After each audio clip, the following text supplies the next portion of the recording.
In France, the old vets are gathering by the busload. If they were 18 when they charged the beaches in World War II, they're 88 today. Some are getting a bit creaky. Some, but not all.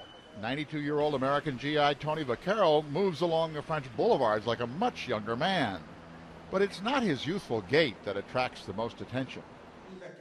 That got him a box full of medals from France, Luxembourg, even the Germans, and even Germany. It's what's been put on display at the Caen Peace Memorial just a few miles from Omaha Beach, where Vaquero first came ashore 70 years ago. And the first thing I see was this gun looking at me. Because the young private was one of the few soldiers, other than official military photographers, known to have carried a camera into battle. The result was 8,000 uncensored, sometimes raw photographs that follow the 83rd Infantry Division's journey from the landing in Normandy to the end of the war in Germany. I was with the same unit. I knew everyone intimately. The intimacy was at such a level that if I aimed a camera, they didn't react to it. Vaquero's photographs are believed to constitute one of the most complete collections of the war, seen through the eyes of someone who fought it. Because he was a soldier with a camera and not really a photographer, Vaquero could never get a steady supply of film or a way to process it.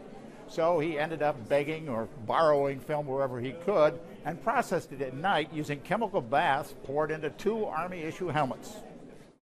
While many of his photos of the horrors of war are too graphic to broadcast, many of his most famous ones, like the scene of a soldier kissing a young girl as her town celebrated its liberation, show there was humanity amidst the conflict. Still, his experience left the war photographer fiercely anti-war. You think we would learn a lesson with World War II? One of the greatest things we should have, we don't have. A Department of Peace. We don't have it. You'll be surprised the need that we have to have that.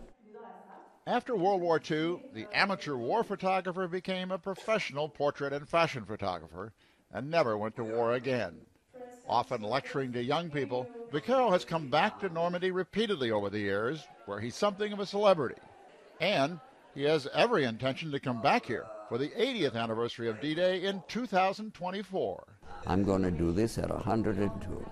My doctor says, I don't know how you do this. Jim Bitterman, CNN, Caen, France.